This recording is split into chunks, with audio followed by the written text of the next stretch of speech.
Setelah 30 tahun, orang ini tuh baru tahu kalau perang itu udah berakhir.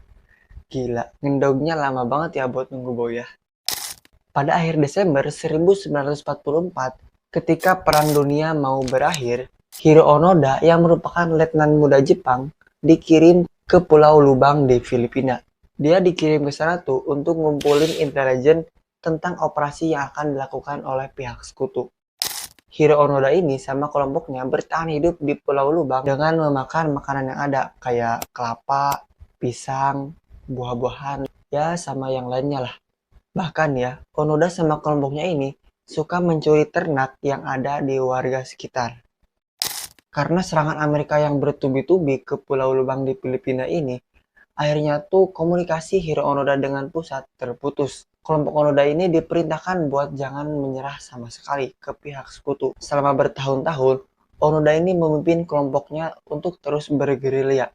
Ia tuh masih percaya nih kalau kelompok mereka ini masih berkontribusi dalam perang. Sebenarnya, pada bulan Agustus 1945, pihak sekutu tuh udah nyebarin selembaran kertas yang berisikan tentang penyerahan Jepang terhadap sekutu. Tetapi, Onoda sama anak buahnya ini gak percaya sama selembaran itu. Mereka tuh menganggap kalau ini tuh merupakan propaganda yang dilakukan oleh pihak sekutu.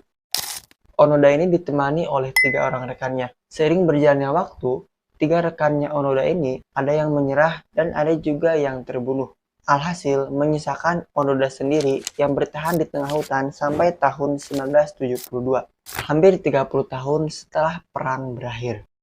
Norio Suzuki yang merupakan seorang petualang dari Jepang, dia tuh tertarik sama ceritanya Onoda yang di Pulau Lubang.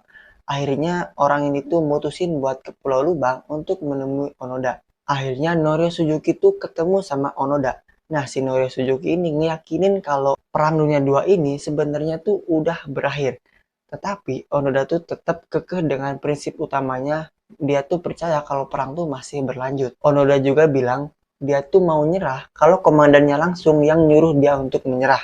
Emang setia banget nih Onoda ini. Karena Onoda ini masih alot buat disuruh nyerah, akhirnya pemerintah Jepang nih nyari komandannya Onoda.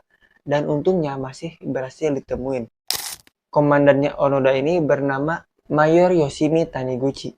Akhirnya, pada tanggal 9 Maret 1974, akhirnya Mayor Yoshimi Taniguchi ini mendatangi Onoda di Pulau Lubang, Filipina, dan memerintahkan Onoda buat menyerah. Akhirnya Onoda pun menyerah. Gimana nih pengabdian Onoda terhadap negaranya? Silahkan komen. Jangan lupa follow untuk